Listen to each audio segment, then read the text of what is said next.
So in our last video, we painted a snowy Christmas tree.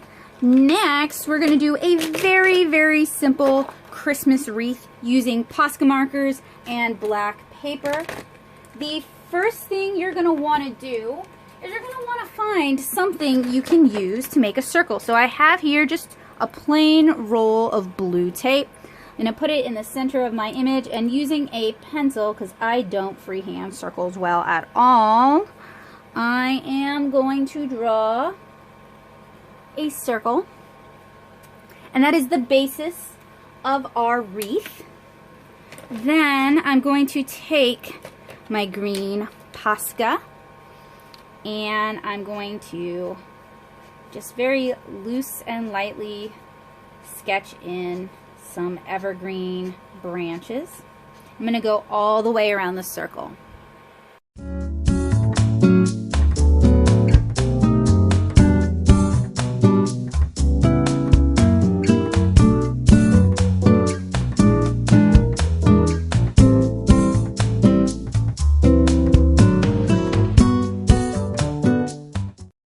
So I've left the bottom empty and the top empty. Did that for a reason. I'm going to go in with my indigo, my very dark blue, and I'm just going to start kind of filling in. And those are going to be my lowlights, and I'm going to do it around the wreath.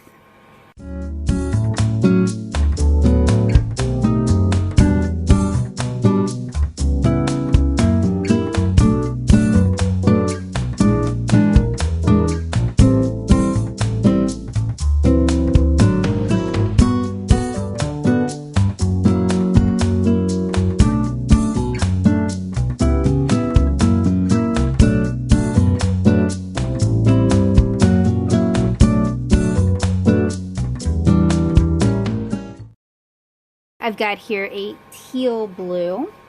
Just going to kind of do that over some of the indigo, so that's still shadow, but it's not quite as dark. And I'm just kind of doing this to flesh out the wreath to make it look full. And these are very simple brush marks. It's pretty much just little straight dashes following the wreath form. Some of them are a little curvier. Sometimes they kind of branch out. And if you've never drawn a wreath before, if you don't know how to draw a wreath, I really recommend that you Google some reference or you look at a wreath up in your own home. They're really not difficult at all, but you know, it always helps to work from reference. It's always a little bit easier when you're working from life. Next, I'm going to take my red POSCA, and I'm going to just kind of sketch in. It doesn't have to be perfect to be good. Sketch in a really loose bow form. You could have done this in graphite first if you prefer, but I'm going to fill this whole thing in, so I'm not actually all that concerned.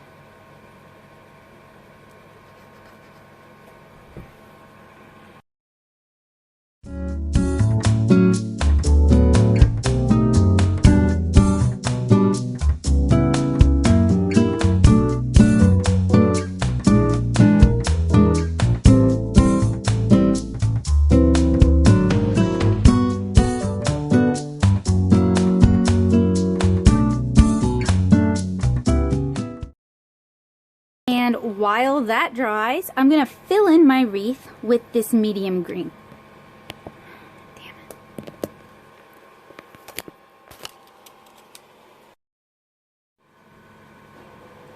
So we're basically just drawing little branches that have little fir needles sticking off of them. You can draw as many as you want to, but they're going to make the wreath look more full.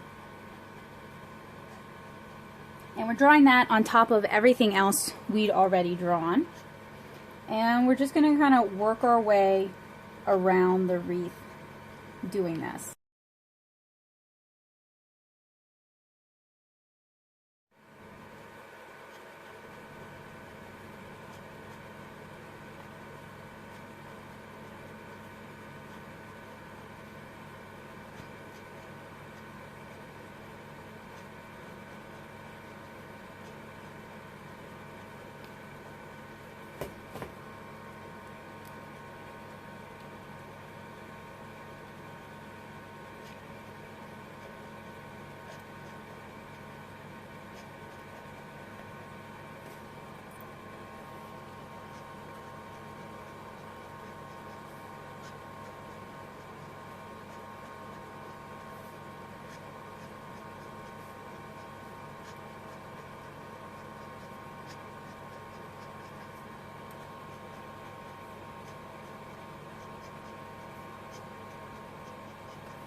I'm going to go ahead and do another layer on the red bow.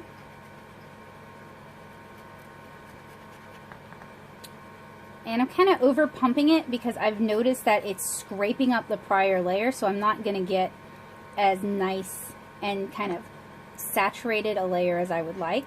So by over pumping it, I'm putting more paint on the paper, which is going to increase the dry time significantly, but it also increases the coverage.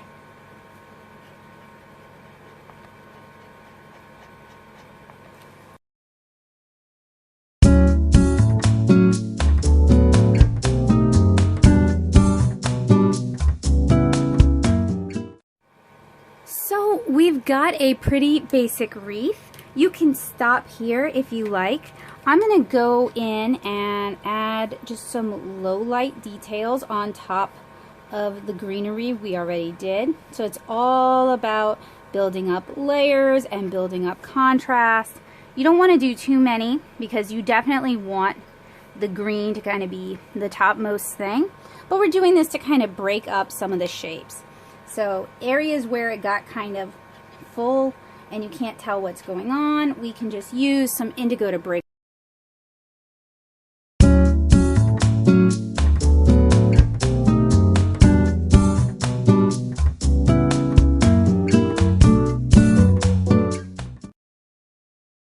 Just to add some highlights here and there, mostly around the edges and towards the top of the wreath.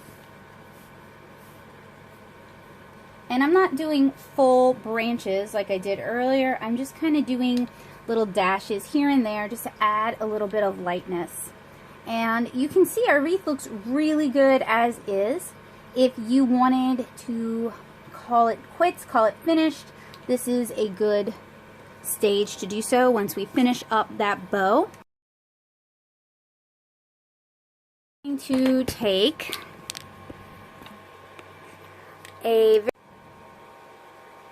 So I'm not super sure where I lost y'all. I did 3 golden balls at the top using my lightest yellow, and then I started adding some red ornaments around the perimeter.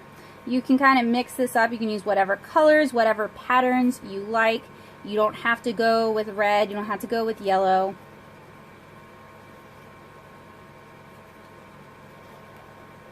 You can do them larger. You can do them smaller. It's really a matter of taste.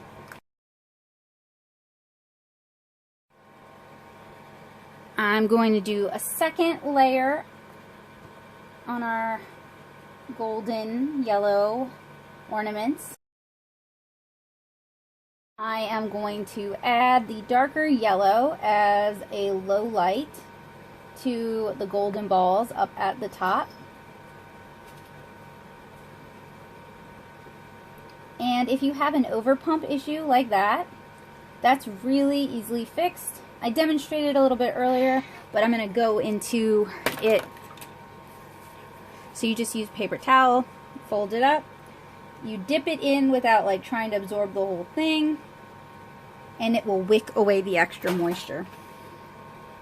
So I'm going to use the magenta to do the shading on our bow, and there's still some wet areas, so I'm going to work around those.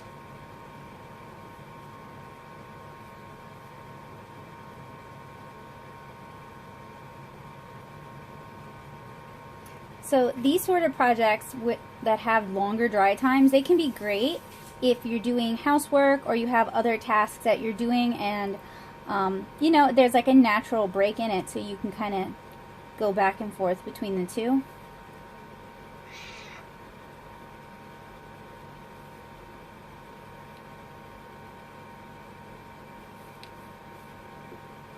And this is for demonstration purposes. I'm just going to go into the wet areas. I'm sure, oh, that's so wet it won't work. Never mind. So we'll do the low lights on the ornaments. And that's really, really simple. It's just a little round ball. And then we're going to do the highlights in white. And that'll buy me a little more time for that to dry.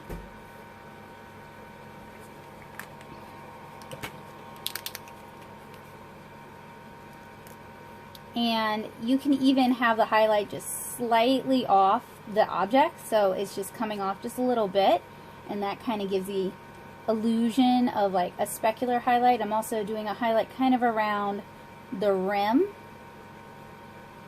at the top.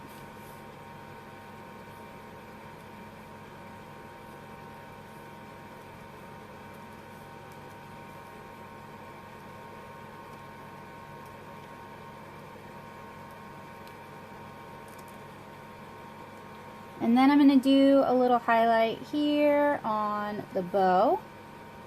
And if it's dry, you can do kind of a big satin ribbon highlight on it using pink, and then do the smaller highlight using white.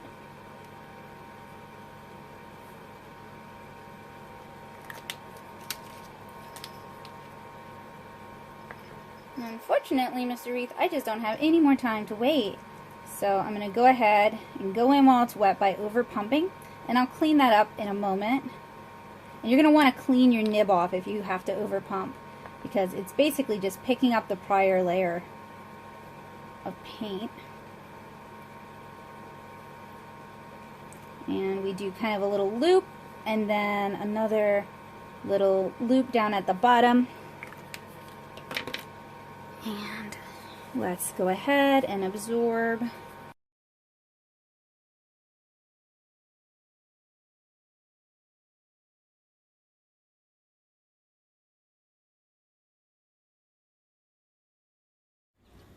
Unfortunately, I seem to have lost the rest of my narration, but I want to thank you guys so much for hanging out with me today, watching this video.